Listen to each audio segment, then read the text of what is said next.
వర్గ ప్రజలకు పోలీసు వారి విజ్ఞప్తి. ఈ నెల 4వ తారీఖున జరగబోయే ఓట్ల లెక్కింపు సందర్భంగా ప్రజలందరికీ హెచ్చరిక. 1వ తేదీ నుండి 6వ తేదీ వరకు ఎటువంటి విజయోత్సవ ర్యాలీలు, ధర్నాలు మరియు ఇతర ఊరేగింపులకు నిషేధం. ఆదోని నియోజకవర్గంలో సెక్షన్ 144 సిఆర్పిసి సెక్షన్ 30 అమలులో ఉన్నందున గ్రామాలలో గాని ఆదోని పట్టణంలో గాని ప్రజలు 4 కంటే ఎక్కువ గుమిగూడరాదు. దీనిని ఉల్లంఘించినచో చట్టరీత్యా తగు చర్యలు తీసుకోబడును. బాణాసంచా కాల్చడం నిషేధం. పుకార్లు, వదంతులు నమ్మరాదు. వాటిపై సంబంధిత పోలీసు అధికారులకు తెలుపవలెను. సోషల్ మీడియాలో ఎవరైనా రెచ్చగొట్టే పోస్టులు పెట్టడం గాని వివాదాస్పద వ్యాఖ్యలు చేస్తే వారిపై చట్టరీత్యా కఠిన చర్యలు తీసుకోబడును. ఎవరైనా శాంతి భద్రతలకు విఘాతం కలిగిస్తే వారిపై కఠిన చర్యలు తీసుకోబడును.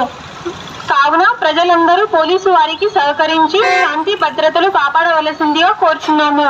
ఇట్లు పోలీసు శాఖ.